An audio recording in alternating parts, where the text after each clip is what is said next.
প্রস্তুত ষষ্ঠ থেকে নবম শ্রেণীর শিক্ষার্থীদের বার্ষিক পরীক্ষার সিলেবাস। চলতি বছর দেশের সব শিক্ষা প্রতিষ্ঠানে ষষ্ঠ থেকে নবম শ্রেণী পর্যন্ত নতুন কারিকুলামের বই পড়ানো হচ্ছে। তবে অভিভাবকদের দাবির মুখে এই কারিকুলাম বাতিলের উদ্যোগ নিয়েছে অন্তর্বর্তীকালীন সরকার। নতুন কারিকুলামে বাৎসরিক সামষ্টিক মূল্যায়নের পরিবর্তে বার্ষিক পরীক্ষা নেওয়ার সিদ্ধান্ত হয়েছে। এ পরীক্ষার প্রশ্নপত্র হবে এর আগের কারিকুলামের নিয়মে, তবে পাঠ্য বই থাকবে নতুন কারিকুলামেই। দুই কারিকুলামের সমন্বয়ে ডিসেম্বরে ষষ্ঠ থেকে নবম শ্রেণীর শিক্ষার্থীদের বার্ষিক পরীক্ষার প্রশ্নকাঠামো ও সিলেবাস কেমন হবে তা প্রস্তুত করছে জাতীয় শিক্ষাক্রম ও পাঠ্যপুস্তক বোর্ড এনসিটিবি।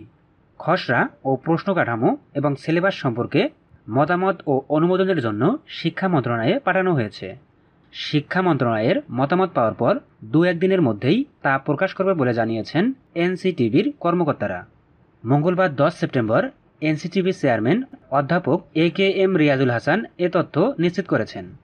তিনি জানান, এনসিটিবি চলতি বছরের বার্ষিক পরীক্ষার প্রশ্নকাঠামো সিলেবাস প্রস্তুত করে শিক্ষা মন্ত্রণালয়ের মতামতের জন্য পাঠিয়েছে।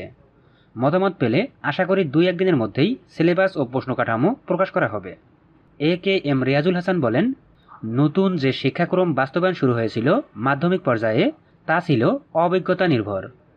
সম্প্রতি শিক্ষা মন্ত্রণালয় আগের শিক্ষাক্রমের আদলে শিক্ষায় ফিরে গিয়ে ডিসেম্বরে বার্ষিক পরীক্ষা নেওয়ার ঘোষণা দিয়েছে। অভিজ্ঞতা নির্ভর শিক্ষার বইয়ের কোন কোন অংশ থেকে প্রচলিত লিখিত পরীক্ষা নেওয়া হবে তা খুঁজে বের করে আমরা ষষ্ঠ থেকে নবম শ্রেণীর শিক্ষার্থীদের জন্য বার্ষিক পরীক্ষার সিলেবাস প্রস্তুত করেছি। এনসিটিবির চেয়ারম্যান বলেন, বার্ষিক পরীক্ষার প্রশ্ন হবে 2012 সালের শিক্ষাক্রমের আদলে। প্রতিটি বিষয়ে ছোট প্রশ্ন বড় প্রশ্নের সমন্বয়ে প্রশ্নকাঠামো প্রস্তুত করা হয়েছে। শিক্ষক ও কারিকুলাম বিশেষজ্ঞদের সঙ্গে নিয়ে সেমিনার করে সিলেবাস ও প্রশ্নকাঠামোর খসড়া প্রস্তুত করা হয়েছে। খুব শিগগির সিলেবাস ও প্রশ্নকাঠামো প্রকাশ করে স্কুলে স্কুলে পাঠিয়ে দেওয়া হবে। অর্থাৎ সর্বোপরি কথা হচ্ছে, ষষ্ঠ থেকে দশম শ্রেণীর শিক্ষার্থীদের বই এখনই পরিবর্তন হচ্ছে না।